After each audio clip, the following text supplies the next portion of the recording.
Penang மாநிலத்தில் பதிவு செய்யப்படாத குழந்தை பராமரிப்பு மையங்கள் அதிகரித்து வருவது குறித்து அம்மாநில அரசு கவலையடைந்துள்ளது.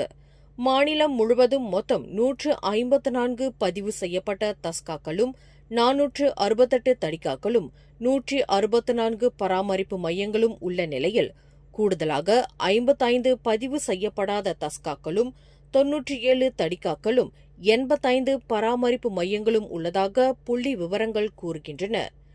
இந்நிலையில் மாநில சமூக மேம்பாடு, நலன் மற்றும் முஸ்லிம் அல்லாதோர் விவகார குழுவின் தலைவர் லிம் சுய் கிம் கூறுகையில், இவ்விவகாரத்தில் மாநில அரசு உடனடியாக நடவடிக்கை எடுத்து பதிவு செய்யப்படாத பராமரிப்பு மையங்கள் உட்பட அனைவருடனும் கூட்டங்களை நடத்தி குழந்தை பராமரிப்பிலுள்ள சவால்கள் குறித்து கலந்துரையாடப்படும் என்று தெரிவித்துள்ளார். மேலும் செய்திகளை தெரிந்து கொள்ள கீழே இருக்கும் பெல் பட்டனை அழுத்துங்கள். உங்கள் மகிழ்ச்சியை வெளிப்படுத்த லைக் மற்றும் ஷேர் செய்யுங்கள். தொடர்ந்து திசைகளோடு இணைந்திருக்க சப்ஸ்கிரைப் செய்யுங்கள்.